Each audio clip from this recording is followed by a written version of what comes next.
Hey everybody, it's Erik, co-founder, partner of Village Global, a network-driven venture firm. And this is Venture Stories, a podcast covering topics relating to tech and business with world-leading experts.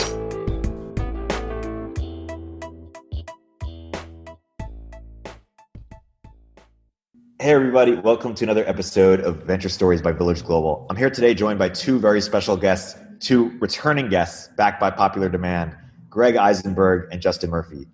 Greg, Justin, thank you for coming on the podcast. Thanks for having us. Stoked to be here. It was the combo that no one asked for, but they all didn't know that they needed.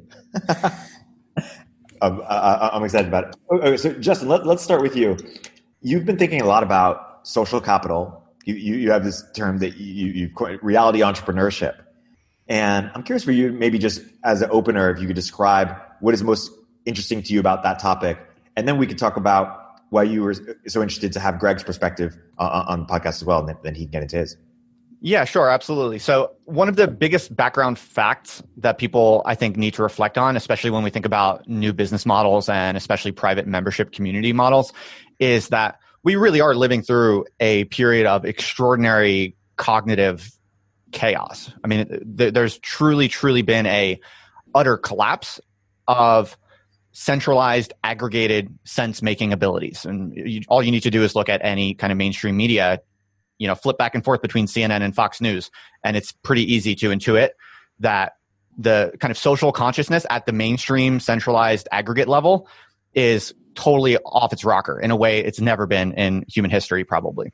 And so, to me, that's the real underlying background factor that makes these new movements into private communities today much more interesting and much more profound than I think a lot of people realize. And in my own experience, I've been building my own private membership community for the past year or so, and it's doing well. It's growing slowly and steadily. But as it really hits critical mass, I'm looking at it and evaluating what this thing really is. And I'm like, this is way more profound and interesting than I've ever heard anyone talk about. Like when people use the word private community or membership community, it sounds so trite and basic, right? It just doesn't sound nearly as interesting as it is in my reckoning with it, because the way I'm experiencing it, because I'm not really a business person. I kind of went into I was an academic for a long time, as some of your listeners might know, and I quit being a professor to just be more independent as an intellectual and just figure out a way to do it all entrepreneurially. And the private membership community kind of seemed like a natural model to build that out. And basically what I'm getting at here is, what I've noticed is that building a private membership, a thriving for-profit private membership community is this like whole other type of business model. It's a whole other way of raising capital, of allocating capital, and of distributing dividends of capital in this highly fluid, highly organic, bootstrapped way that is kind of off the grid of all currently known kind of social organizations, and also what most people have in mind when they think about a corporation. And I'm just like looking around for people who have some intuition on like how crazy and interesting and profound this private membership community kind of movement is.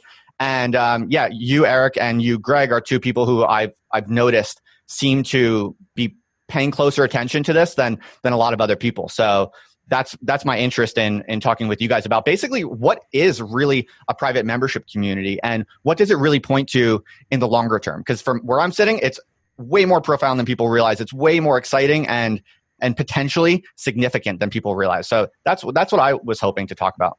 Yeah. And I'm excited to get Greg's take on it, but just for some background for listeners who may not be as familiar, Justin, why don't you first expand on when you talk about the background factor and the cognitive, the chaos, how do you explain how we got here? Right. So I have this larger story, which is essentially about the history of media technology. I think you can understand what's going on by just looking at actual media technologies and their dominance or declining dominance over time, right? So the middle of the 20th century, up until about the 70s, was a period of the grand broadcast media. So television, radio, and newspapers were these highly centralized, aggregated media technologies that kind of held society together in a way. Almost everyone read more or less the same newspapers, more or less the same TV channels, more or less the same radio channels. There was limited choice is the defining characteristic for most of the 20th century experience of what we think of when we think about media. And that had a much more profound political significance than a lot of people realize, because what it basically did was it acted as an enforcer of it didn't force people to agree, but it forced people to have at least the same coordinates around which they would disagree. Right. So there's always been left media, left newspapers, right newspapers, whatever. There's always been different disagreements and divisions. But the fact that you had a relatively small number of highly influential broadcast media, one to many, that everyone more or less paid attention to, it created this anchor around that at least allowed disagreements to be sensible. When you have the information revolution, what happens is information processing power increases, and it becomes cheaper and cheaper to basically make your own niche media. And this begins with not the internet, but actually with cable television. So the reason we have CNN and Fox News as opposed to the big few networks like CBS and NBC and ABC is just because it got cheaper and cheaper to basically make your own messages and distribute them to niche audiences that prefer that message. So that is already happening around the 80s with things like CNN and Fox News in the early days. Social media is just the latest instantiation of what is a much larger trend toward information becoming cheaper, therefore decentralized messaging becoming more and more viable. So now you can profitably have a media business that is basically churning out messages for a relatively tiny fraction of the globe.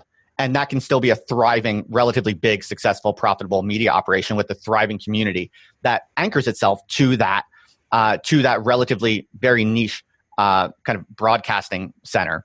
So now there's thousands and thousands of those. So that's like the bigger, longer term narrative there. That's the story. That's why nowadays people think tons of different things, whether you're on the left or the right or divisions in between those two. People have some of the most diverse ideas possible, and they don't even have the coordinates for disagreeing. Like, they don't even disagree. It's not that we're living through a time of great disagreement. It's more that we're living in a time where people are opting into their own realities completely. And there's really no mechanism or infrastructure for those competing realities to calibrate or to adjudicate which one is more accurate, which one is better, which one others should opt into. So what you're really seeing in the move to private membership communities is like a kind of scrambling for reality territory. It's like if you can create a media company and articulate a certain model of the world with certain preferences and affinities and ideas and values, you're going to get all the other people in the world who have that unique profile of beliefs and affinities.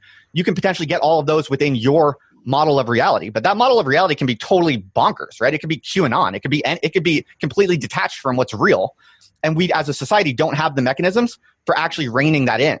So that's how I see the move to private membership communities. It's essentially a kind of scrambling for reality shares, you could say. Yeah, it's fascinating. My friend has this theory called kaleidoscope theory that basically is just going to be this big kaleidoscope of different realities and just going to continue to atomize and fragment, and we're just going to go further and further away from coherent. And it's interesting when people talk about fake news, they often, and you just gave a great description, they focus on the news part of how that's evolved, but they don't necessarily focus on the fake part in terms of how our understanding of what's real has evolved as well. We used to believe truth was external and society. We had more faith in sort of society or God or whoever to determine reality and our truth. And now there's exactly this concept of our truth. We've gone way more inwards, and psychology has helped institutionalize this. Does that resonate with you as well? Yeah, sure. I see what you're saying for sure. I think the fake news idea is quite a red herring in that, what everyone likes to think and say is that, those other people are crazy and they have these wrong ideas and they have fake news. But it's actually a much more terrifying problem. It's actually a real challenge, even for the smartest and brightest people, of actually calibrating what is real and what isn't is actually harder than ever, even for the smartest people. And again, this is why I'm so interested. This is why I think private membership communities are way more profound than I hear anyone talking about, because at its best, a sophisticated private membership community provides the kind of attunement to reality, to the kind of calibration of like what is actually real in the world, what matters, what doesn't matter. This problem of too much noise and not enough of an ability to actually sort through the noise is an objective problem even the smartest people face. But a private membership community with the right amount of people, with the right type of people that you trust, actually provides this kind of cognitive service of letting individuals calibrate themselves to reality in a more promising way than if they were just doing it to themselves. And when you think about that, the economic value of having that type of service or structure is insane. Right. So I think actually as the noise gets worse, as polarization gets worse, and as just, the onslaught of noise through digital media, as that noise factor increases, and it shows no sign of slowing down. If you look at like all the aggregated public social media, it's increasingly noisy. As that becomes harder and harder to navigate, to actually find the signal, the legitimate market price of a good private community is going to increase over time. Because what's economically more valuable than having a reasonably calibrated model of reality? And I think that's really what's at stake for the best private communities moving forward. But I'm talking a lot. I would love to hear like Greg's thoughts on any of this. There was just so much good in everything you just said. I hope that everyone listening could really just distill that.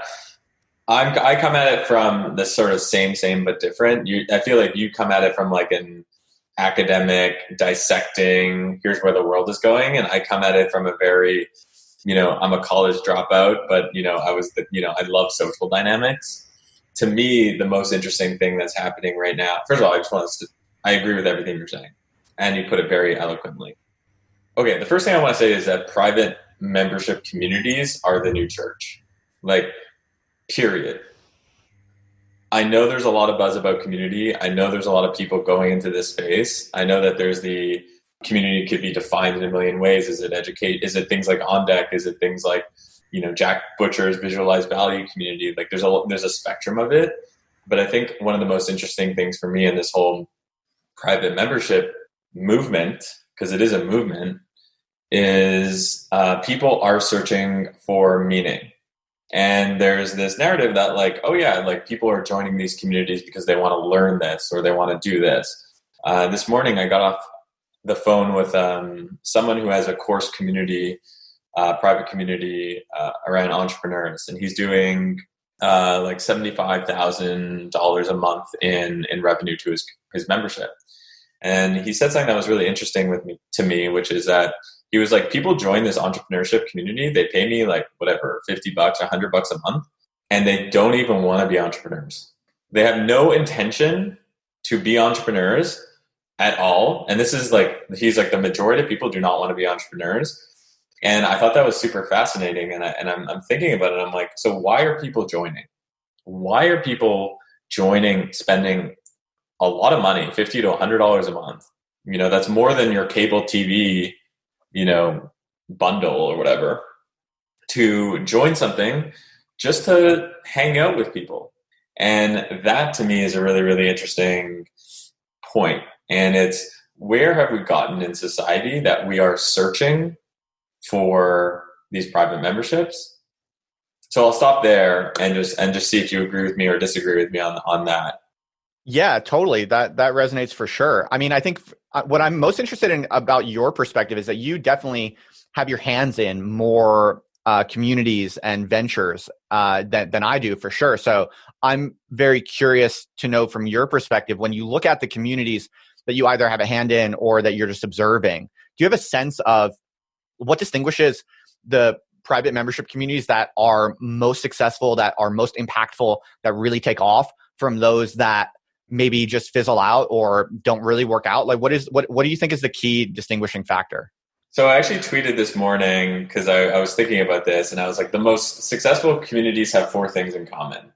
Number 1, they're filled with addicts, quote unquote addicts. And I when I said that, I was kind of nervous to tweet it because there's a connotation with being, an addict. But I do, like, for example, with my friend with the entrepreneurship community, like, these people are addicts. Like, they are on it a lot, and they're contributing a lot. So I believe in that word. So number 1, filled with addicts. Number 2, the community creates 99% of content. And what I mean by that is, yes, you could start a community and you actually should be the ones creating that content. But a successful community is one that's like for the community, by the community. And it's like, how do you open source or memify your content such that anyone can create it? So, for example, like with On Deck, like, why is it that I see everyone on Twitter with an On Deck in their bio? Like, something's working. There's a lot of just like content, On Deck content that I'm seeing. Number 3, a sense of momentum. And the example I use is there's more new members than members leaving. I'll give you an example. I just recently moved to Miami, like the many tech entrepreneurs who are moving to Miami. The IRS, if you're listening to this, I am in Miami. So I've noticed that there's this like every day I'm being added to a new group chat around like tech entrepreneurs around Miami, et cetera, et cetera. And it just feels like there's something in the air. When there's something in the air and you're building that, it's a sign that there's something working in your community. And then the last point is a sense of pride. Community design is about how do you create something that is something that you can be really proud of. The example I used with On Deck is a great one because you're seeing, people. It's probably I don't think On Deck is telling people to put, change their bios. I think that just people are proud of it, and that's a hallmark of a good community is if people are proud of it, and you see that with YC too, right? Class of 2019, et cetera. People are so proud of it. And then I think the important thing there is how do you arm, Toby and Harley from Shopify talk often about arming the rebels for entrepreneurs to create stores. And I think there's that same arm the rebels concept, but applying it to communities. And then, so how do you arm the rebels in this case to essentially, wear hoodies that say, On Deck or YC, or just give them a set of tools that they could show up at their Christmas dinner or Thanksgiving dinner, or just go for their morning coffee and just be super proud of it. Fascinating. That's actually a fascinating answer for a few reasons, which I want to chime in on. But Erik is also leading a membership based business, so I'm sure Erik, you might have an answer to that question. Have you noticed, or what have you learned from running On Deck that could teach us something about like what is the essential aspect of communities that makes them succeed? By the way, I see Erik while he's thinking about this. I see his face, so the listeners, and I know that he is agreeing with me. I know he feels me in a lot of what I'm saying. 100%. No, I think I'm going to take those descriptions and credit you because I think that's a great way of describing what makes communities work and what makes them flourish. I think I have two thoughts. I mean, one in the arm the rebels is such a good phrase as it relates to communities. Product Hunt did a really great job at this. One thing they did was that anyone who was in the top 5 every day on Product Hunt got a lot of traffic to their site. And what we did is we had a featured blog that would cover personal stories over how to have a great launch. And we would have templates so that it'd be really easy for people, almost like Mad Libs, really easy for people to write posts coming from them over how Product Hunt launch changed their sort of trajectory and how to do it really well and what to keep in mind. So I don't know if we got to 100, but we may have got of these original stories that people wrote about that of why Product Hunt was so great for them, but it was actually offering value to readers, and it made them look good too, and we promoted it. That was really just great and helpful example. We're trying to figure out exactly what that is at On Deck. On the identity stuff, that's super interesting because we sort of lucked into it. I mean, part of it maybe is just the cohort model. It lends itself to people having an identity more so than a non-cohort based. Although people will still say product hunter or indie thinker or whatever it is. But something about the cohort model, but that lends itself. And what makes the identity thing so powerful? One, obviously, it's a great word of mouth tool. But two, when you are a part of someone's identity, they are going to, one, say great things about it, and two, really invest in it so that it's great. And we see people who are more active as alumni than they were even during their program because they're just invested in this credential meaning something. And so we lucked into it. We're not encouraging it because as in we're not explicitly telling people, but we want a way to lightly encourage it in a way that doesn't turn people off or sound markety. But I think if you are creating a community where the community is the product as opposed to a wedge into some other product, I think it depends what it is, but I think your North Star is typically their bio, because I think that's like the most valuable real estate you could have. You just said the North Star is their bio, meaning is having your community in their bio, because that's it, being in their Twitter bio, their LinkedIn bio, part of their identity, so that they'll say great things about it and they'll invest in it long term. So Erik, I feel like something you're really good at with this sort of thing is you're good at kind of nudging these types of results in a good way, that in a way that helps the community, also helps individuals. And I'm curious, Greg said before that people are surely identifying with On Deck organically and autonomously, but as someone running a community, I know that there's a ton that the leaders of communities do on the back end to try to encourage these types of things. And so I wonder, you just seem really good at that. Do you want to speak a little bit to what are the frameworks you have or the practices you have for kind of walking this fine line between trying to encourage your members to represent and share and promote, but without making it, this like fake thing where you're telling people to endorse it. You know what I mean? How do you think about that? There's a few things. I mean, one is I do think, I'll tell you something. On Deck is a community that's been going on since 2016. We started the cohort model in 2019. In 2017, people weren't putting, On Decker in their bio. There is something, at least in startups and technology, that YC made legible with sort of, their, YC Winter 19 or with the batch. There's something about the batch structure that is really legible that people, at least in technology and startups, identify with. And when they put it on their bio, it means something to others. So I'm a big believer in now we say our cohort structure is 8-week onboarding to a lifelong community. And there's, and so we're trying to balance that as well. The other thing that we did is we there's two things. One is, the community had like 2 or 3 years of organic, just sort of like energy building before we ever launched the cohort. We basically did these one-off dinner series all over the world. We said, the two biggest values were a spirit of service, like positive sum, help other people out, don't ask for anything in return, and a spirit of like, we said sacredness, but this idea of like, when people are talking about their ideas, it's a vulnerable time. When they're in between stages, it's a vulnerable time.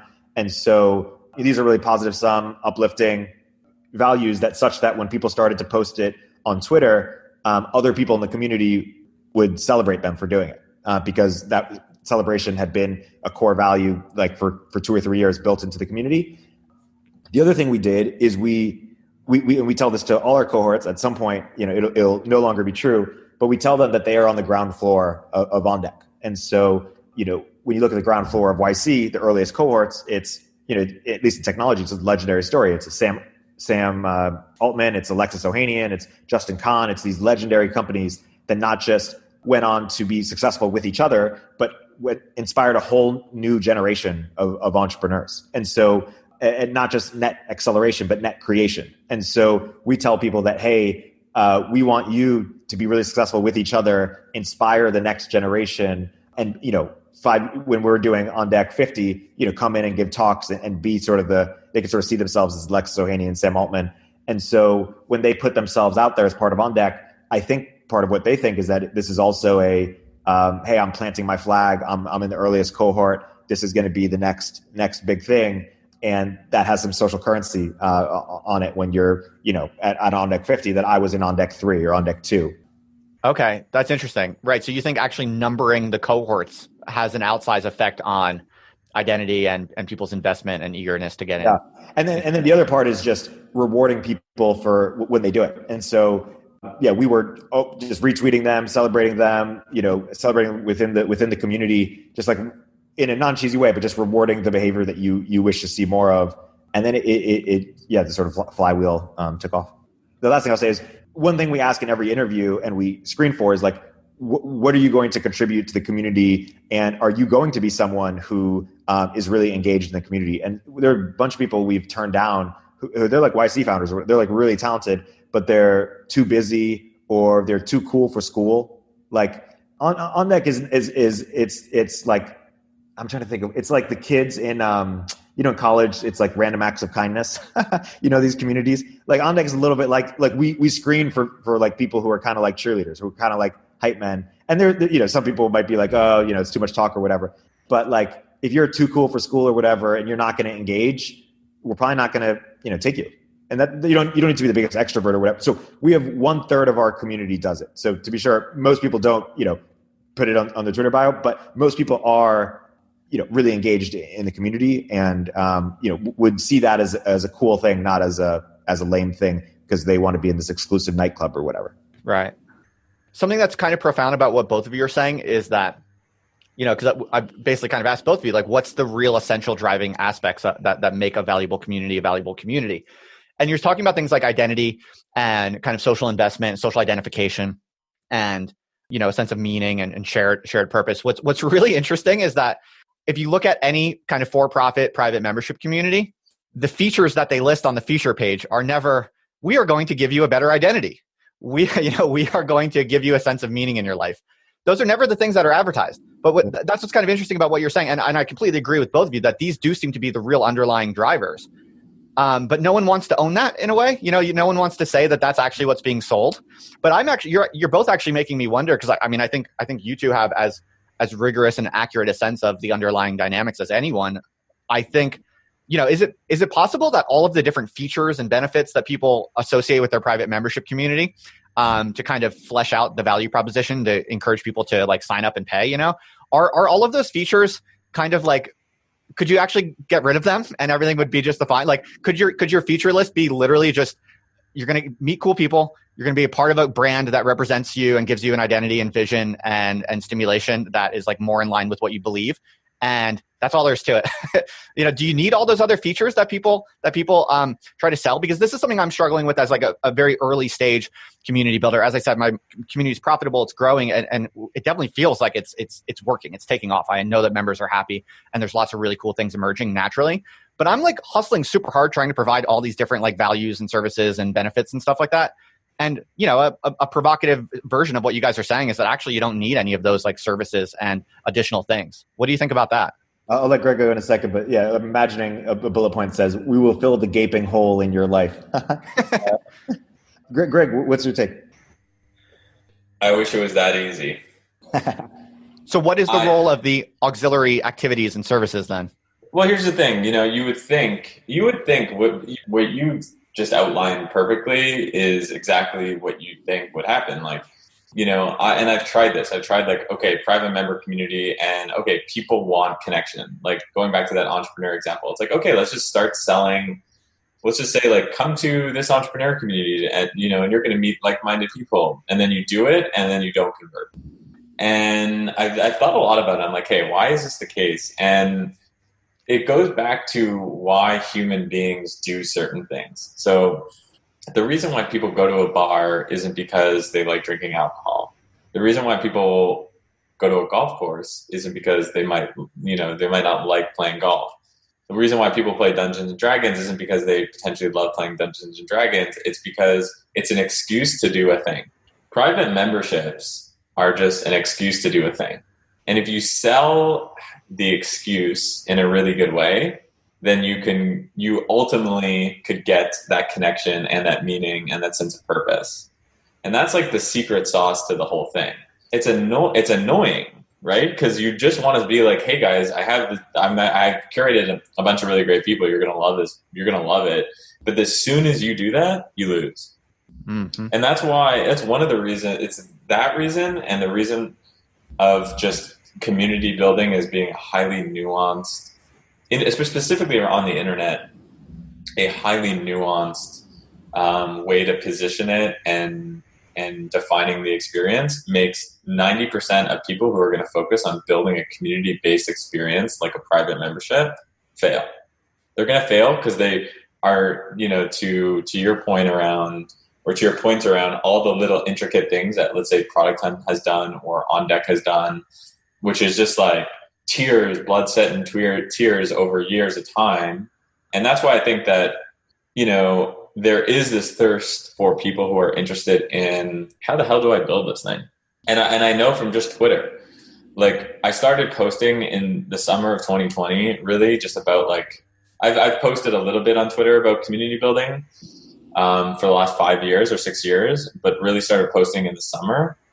And my Twitter audience more than doubled in under 6 months.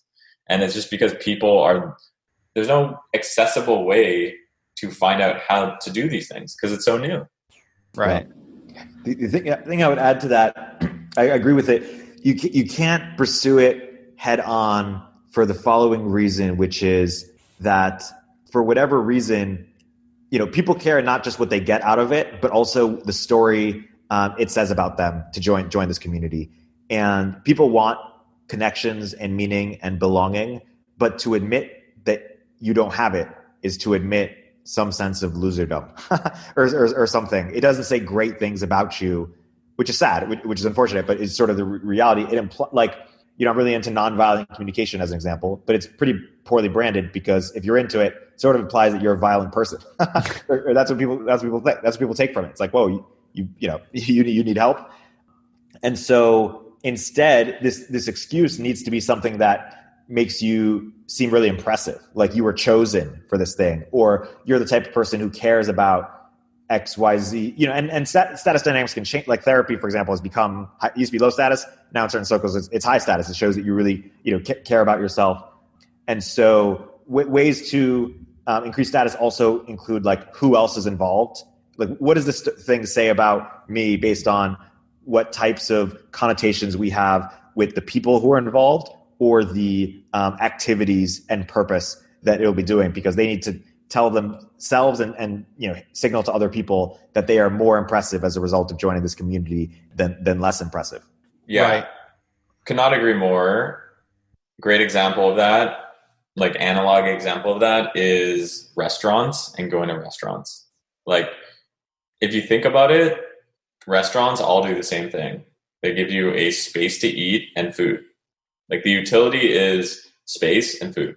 But like sometimes we go to restaurants to say that, hey, we went to the French Laundry, or, roll the slot machine of like who else is going to be there. And if we purely, went to restaurants because we wanted to eat, then there probably wouldn't be these, expensive restaurants, etc. So I think there's definitely some lessons learned there. I'm curious your thoughts, Justin. Yeah, no, I think all of that makes sense. And I completely agree that there does seem to be some kind of implicit requirement that that a successful private community can't just be about what it's kind of ultimately about. And there needs to be some kind of initial initiation or pretext that I think, as Erik alluded to, one defining aspect is it's both a signal of who you are and the type of person you are or want to be. So it has to be something that's hard. It's basically like a proof of work, basically. The ideal kind of pretext or initiation is something that signals your quality and strength having gone through it and that you want to share with people. It kind of defines who you are and what you're all about. And I completely agree with both of you that it does seem like you need to have something like that. If you try to do without that, the whole thing will collapse. I wonder, Greg, what you think about what are the ideal forms for that pretext or that initiation, or I don't want to call it an excuse. I feel like that's not a nice word because it makes it sound like artificial, but what we're all saying is that actually it's crucial to holding up quality and the intensity and the significance of the membership. So it's certainly more than an excuse, although I know what you mean by that word. So this like pretext, let's call it, people try different types of pretexts as the defining kind of service or feature or benefit of their community. And Greg, I know you pay a lot of attention to a lot of different community experiments. So I'm kind of curious. Clearly, Erik has kind of gone all in on a kind of challenging, high-cost fellowship model, a kind of cohort-based initiation experience as the pretext that On Deck is built on.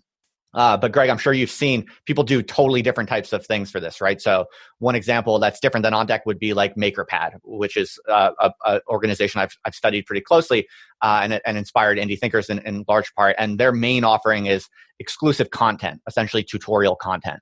That seems to be the big sell that they lean on as their reason for joining and for paying. But there are many others, right? There are events. There are kind of sequences of events, series of events. Like the Interintellect community does like a high volume of semi-public ticketed events, and joining gets you kind of free access to all of those. So I'm sure you've seen different ways of organizing or formatting this pretext. I'm curious, Greg, if you have any strong opinions on which ones are better than others. Yeah, I mean, unfortunately, again, there's actually no one size fits all for this, and this is the trap that a lot of people fall into. We have a saying at Late Checkout, which is, my company, which is a product studio and agency and fund around internet communities, is start with the community and then build the software versus build the software and then find the community.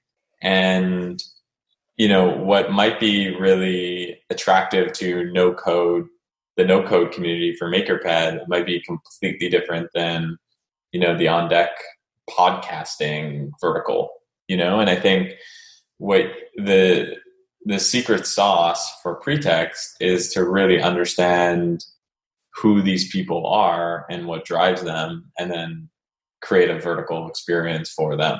Right. And I know that's not like the answer that people want to hear, because people want that, like, oh, do this thing. Here's like the soundbite thing of like what you need to do to like create the pretext for your vertical.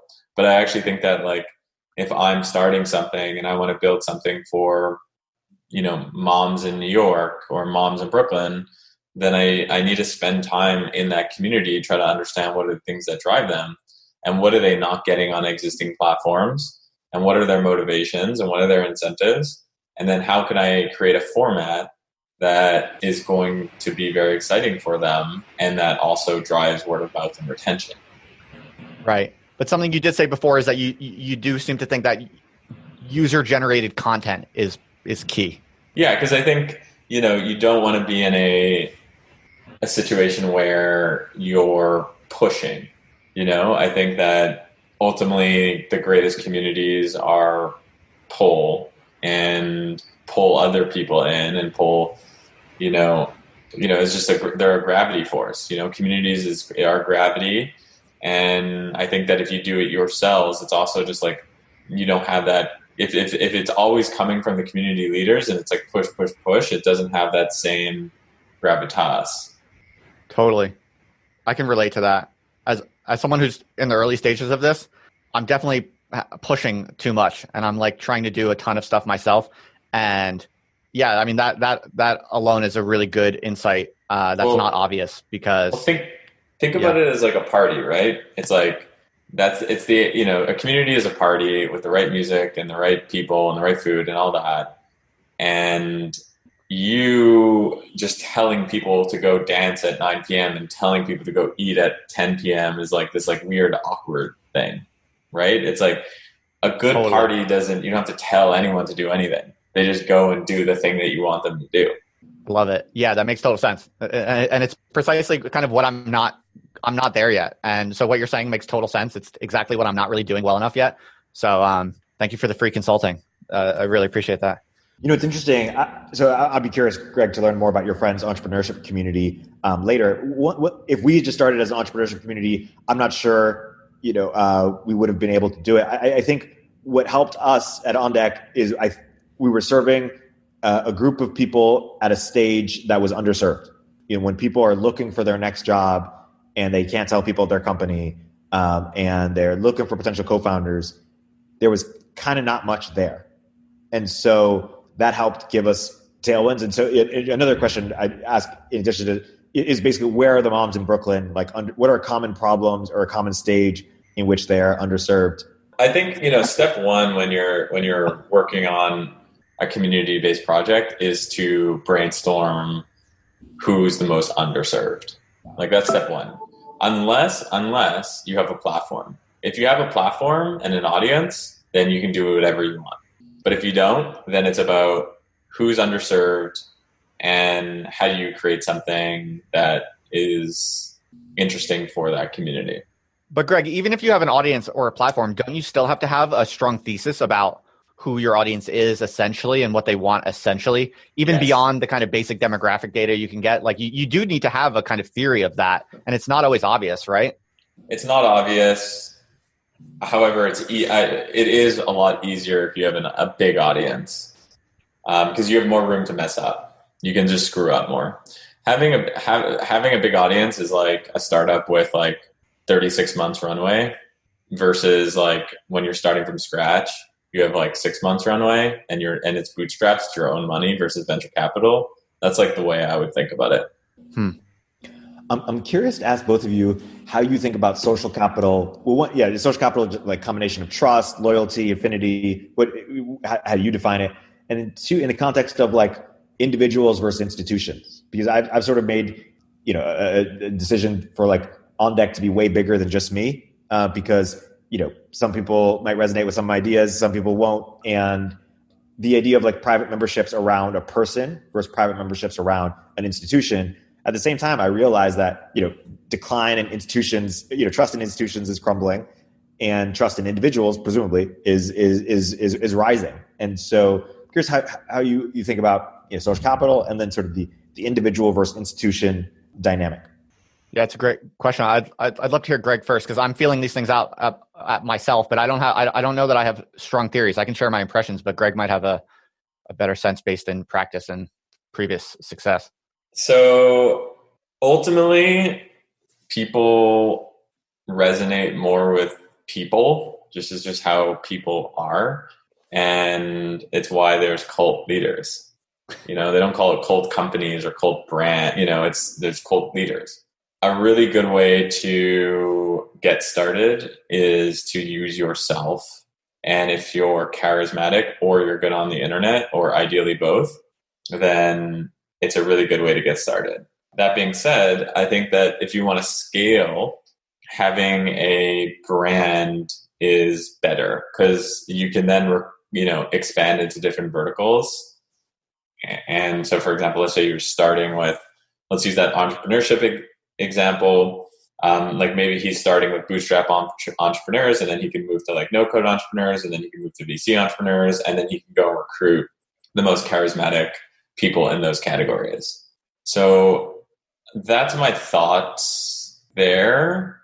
I think we're going to continue to see more personality-driven private memberships communities, because I think that people are trying to figure out how to unlock value out of their social presences.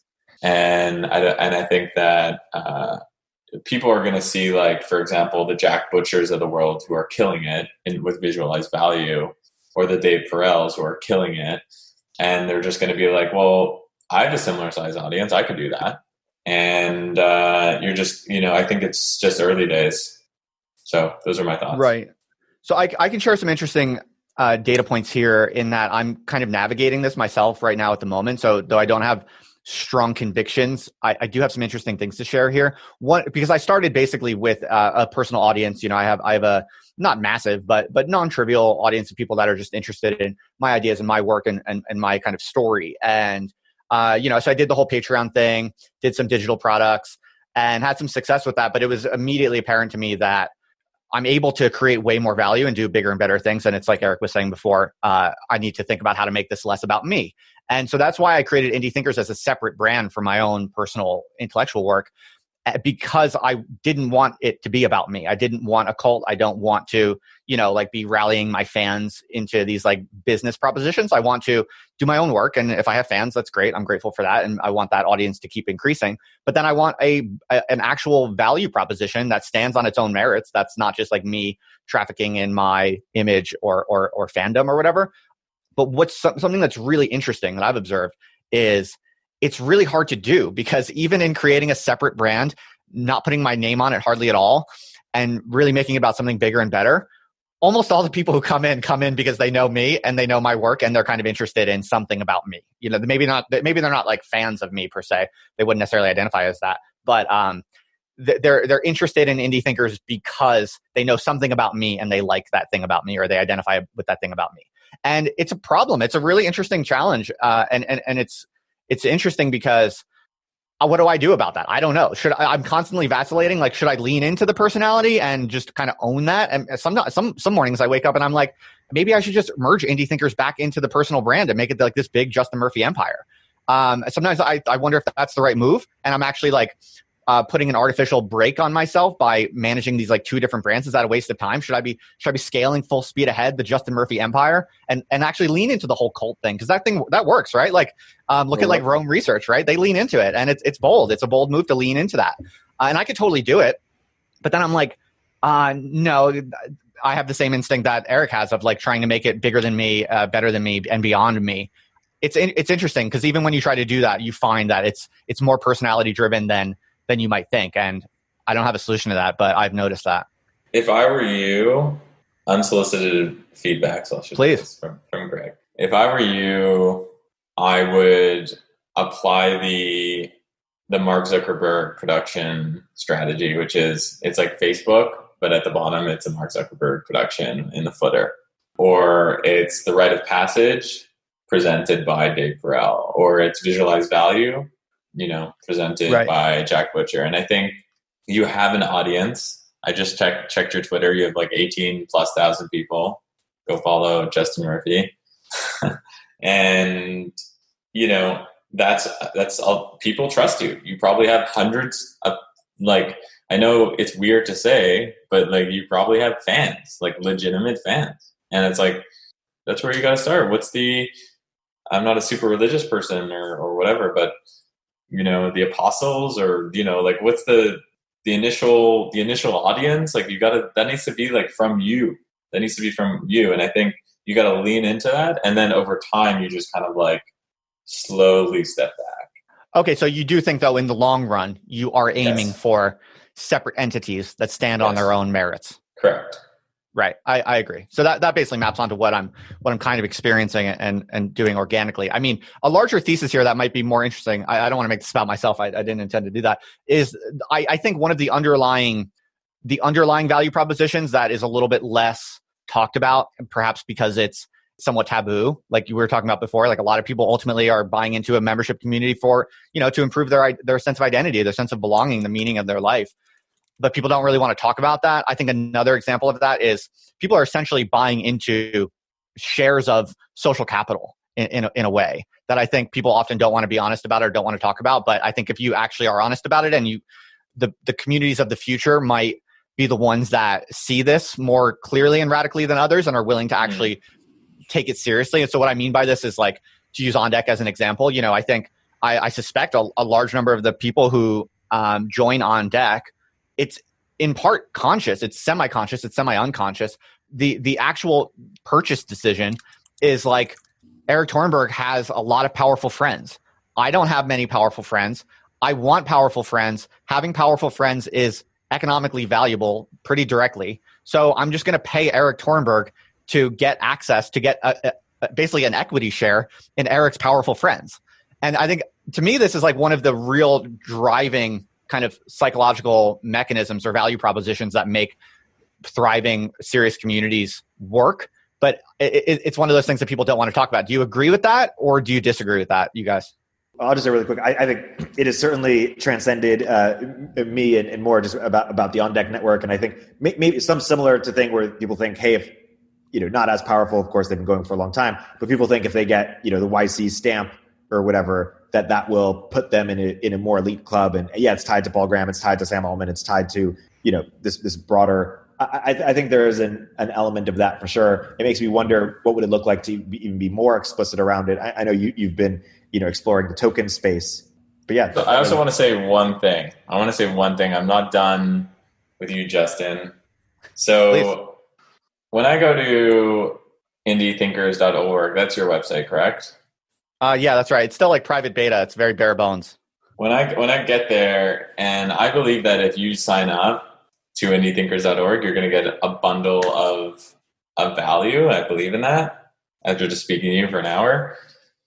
But I need a video of you to tell me like who you are, what you're going to learn. Like when I go to the Rite of Passage by Dave Perel, like I see like a video of him, like I see, like there needs to be that personality.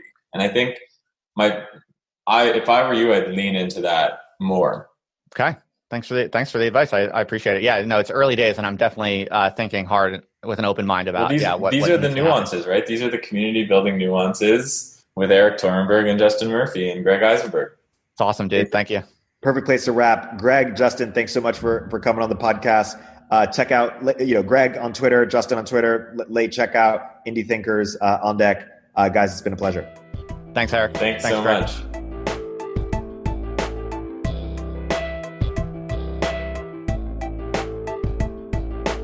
If If you're an early stage entrepreneur, we'd love to hear from you. Check us out at villageglobal.vc.